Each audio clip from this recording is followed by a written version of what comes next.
કાઠિયાવાડી અને કાઠિયાવાડ એટલે શું? ત્યારે અનુભરિયાણી એક કવિતામાં કહે છે કે નરસૈયોને દત્ત બિરાજે જ્યાં ગિરનારી જાડી છે, ડુંગરા ખૂંદે ડાલા મથા એની ડડકું કાઠિયાવાડી છે. પરબ સતાધાર વીરપુર પાડિયાદને બગદાણે, હરિહરનો જે સાદ કરે એ રોટલો કાઠિયાવાડી છે. સંત સુરા અને દાતારો વળી સુદામાને કેમ ભૂલાય, મરી જવું પણ માંગવું નહીં એ ટેક કાઠિયાવાડી છે. ન ખાવાનું ખાવા માંગ્યું હતું એ મહેમાન મહાભરાડી છે, ખાંડણીએ ખંડાણો એનો બાપ કાઠિયાવાડી છે. ખાંભીએ ખાંભીએ સિંદુરીઓએ રંગ કાઠિયાવાડી છે, રા રાખીને દીધો દીકરોએ જંગ કાઠિયાવાડી છે.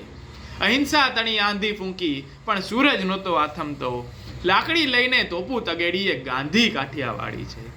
ગોકુડિયામાં ગમ્યું નહીં મથુરા મૂકીને ભાગ્યો હતો, રણ રણ જઈને છોડ થયો એ કૃષ્ણ કાઠિયાવાડી છે, એ કૃષ્ણ કાઠિયાવાડી છે.